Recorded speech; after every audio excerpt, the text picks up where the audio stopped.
बांग्लादेश में गुरुवार 12 फरवरी को नई सरकार बनाने के लिए मतदान हो रहा है।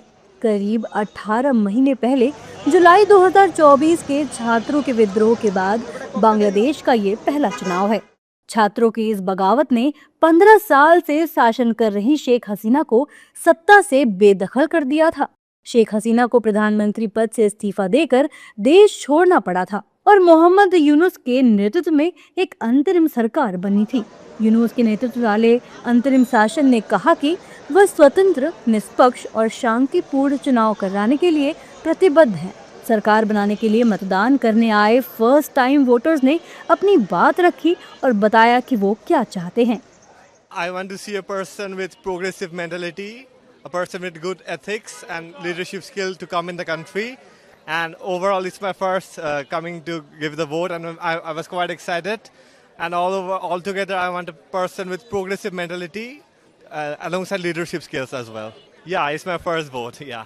I feel quite accomplished in the sense that this is the first time we are able to vote quite liberally.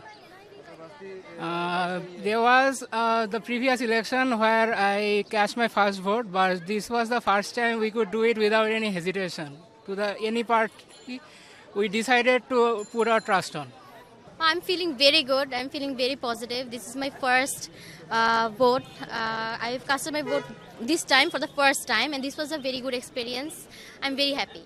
I think reforms are very much needed for this country because we have been under a lot of mismanagement, corruption and everything, and reform of our constitution, of our rules and everything, of the whole management of this country, the ruling of this country, that will bring the change to this country. So it's a great feeling. I have voted for the first time in my life.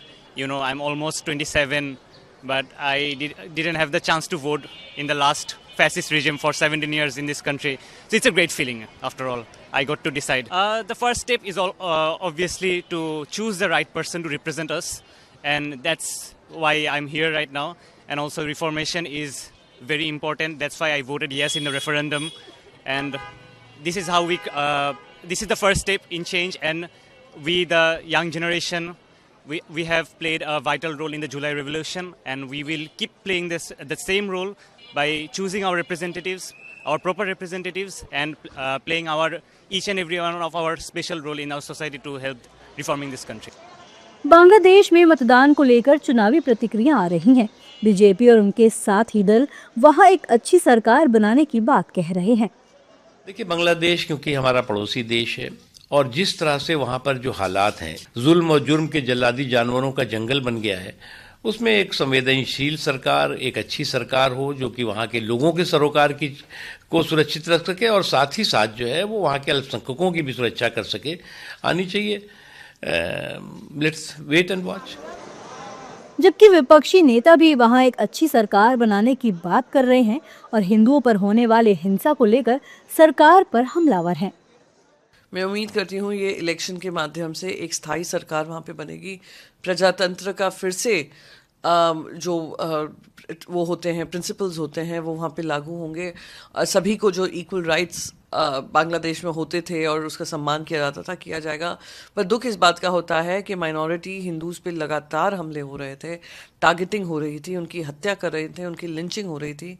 हमारी सरकार चुप बैठी रही। दुनिया भर में कहीं भी हिंदू अगर प्रताड़ित होगा, उसमें हमारे देश में हम उनको लाएंगे, हमारा देश उन सबके लिए उनका घर बनेगा।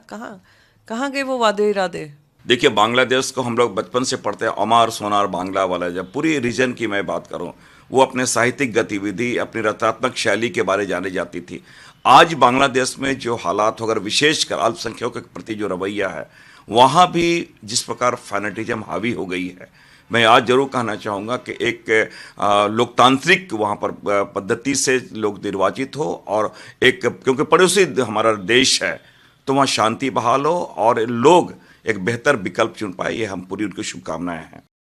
मतदान के दौरान मोहम्मद यूनुस वोट डालने आए। खबर है कि देश का राजनीतिक माहौल दशकों से शेख हसीना के नेतृत्व वाली अवामी लीग और बांग्लादेश नेशनलिस्ट पार्टी के इर्द गिर्द घूमता रहा है। जबकि यूनुस प्रशासन की अवामी लीग पर प्रतिबंध लगाने के बाद तारिक रहमान के नेतृत्व वाली बीएनपी आगे निकलती दिखाई दे रही है। बीएनपी को चुनौती कट्टर इस्लामिक पार्टी जमाते इस्लामी दे रही है। इसने 11 पार्टियों के साथ गठबंधन किया है।